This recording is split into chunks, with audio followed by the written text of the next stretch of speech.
Mahigit 5,000 pamilya ang apektado ng pagbaha sa 7 barangay sa Davao City Miyerkules na gabi. May ilang bahay din ang nasira ng mabagsakan ng nabuwal na mga puno. Narito ang report ni Argil Relator ng GMA Regional TV 1 Mindanao. Nastranded ang mga sasakyang ito sa Davao-Cotabato Highway, Barangay Bago Aplaya sa Davao City nang magmistulang ilog na ito, bunsod ng malakas na ulan, Miyerkules ng gabi. Sa isang subdivision sa Barangay Balyok, rumagasarin ang baha sa kalsada. Sa Barangay Catalunan Pequeño, abot hanggang tuhod ang taas ng baha sa Purok 6 San Isidro Street. Nabuwal naman ang pader ng bahay na ito nang pasukin ng baha. Sa kalapit naman na Barangay Bago Galiera, guys, baka may mga taga Davao dyan na naririnig niyo po. Patulong naman ako. Kailangan ko po ng tulong. 4 po kami dito. 2 po ng mga anak ko. Idinaana sa live video ng isang residente ang paghingi ng tulong upang ma-rescue sa itaas ng bubong ng bahay ng kanilang kapitbahay. Alas 4 na ng madaling araw sila ng rescue. Sa bubong na rin ng kanilang bahay naghintay ng rescuers ang magkakaanak na ito sa kaparehong subdivision matapos malubog na sa baha ang kanilang bahay. Sa ibang subdivision sa Barangay Bago Galiera pa rin, malakas din ang ragasa ng baha.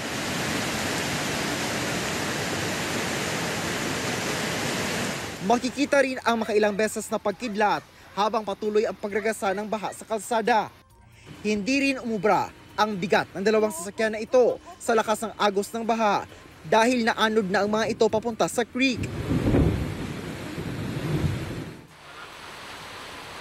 Kinaumagahan, kinabukasan, dito na tumambad ang mga sasakyang inanod ng baha. Maliban sa bahay at mga kagamitan, inanod din ng baha ang pangkabuhayan ng pamilya De Sinilia.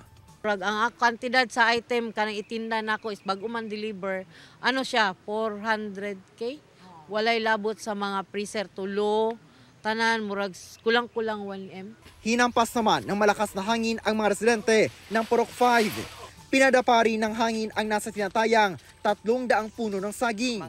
Nabuwal din ng malakas na hangin ang ilang puno sa lugar. Grabe ka kusog kay pagtanaw na mo sa bintana na mo kanang uranan siya kanang mga buslot ang musulod pad kuan sa mo na ginaksanin lang mi ilalom anang kuan.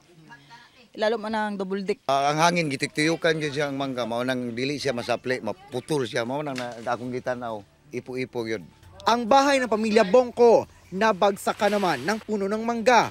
Agad namang nag-deploy ng mobile kitchen ang Davao City LGU. Kinaumagahan, unti-unti nang humupa ang baha, ngunit may ilang kalsada pa ring lubog sa baha. Ang golf course nga na ito, nagmistulang dagat na. Sa isinagawang rapid damage assessment and needs analysis ng Davao City LGU, umabot sa 5,802 na pamilya ang apektado ng pagbaha sa 7 barangay sa lungsod na kinabibilangan ng Bago Aplaya, Bago Galiera, Balyok, Catalunan Pequeño, Talomo, Matina Aplaya at Maa. Nasa 10 bahay naman ang nasira kung saan 6 ang totally damaged at 4 ang partially damaged.